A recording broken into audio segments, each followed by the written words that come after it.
డైరెక్ట్గా ఈరోజు రాహుల్ గాంధీ అదే అన్నాడు, we are following Indian constitution but you BJP is following మనుధర్మ అని Rahul Gandhi claimed that directly in the పార్లమెంట్లో మాట్లాడాడు ఈ మాట. అంటే ఏంటి అతని ఉద్దేశం ఏంటంటే, మేము రాజ్యాంగం గురించి మాట్లాడుతుంటే మీరు మతాన్ని తీసుకొచ్చేసి మనుధర్మ శాస్త్రాన్ని మీరు భారతదేశంలో పెట్టడానికి ప్రయత్నం చేస్తున్నారు, ఎస్సీ ఎస్టీ బీసీని మీరు తొక్కడానికి ప్రయత్నం చేస్తున్నారు. రాహుల్ గాంధీ ఇంకో మాట కూడా అన్నారు, సావర్కర్ గురించి ప్రస్తావన తీసుకొచ్చారు.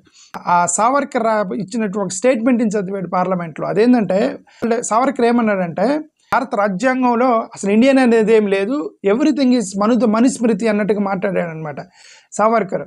Manusmriti is that scripture which is most worshipable after Vedas for our Hindu nation and from which our ancient times we have become the basis for the culture, customs, through thought and practice. This book for centuries have codified the spiritual and divine march of our nation. Today Manusmriti is law.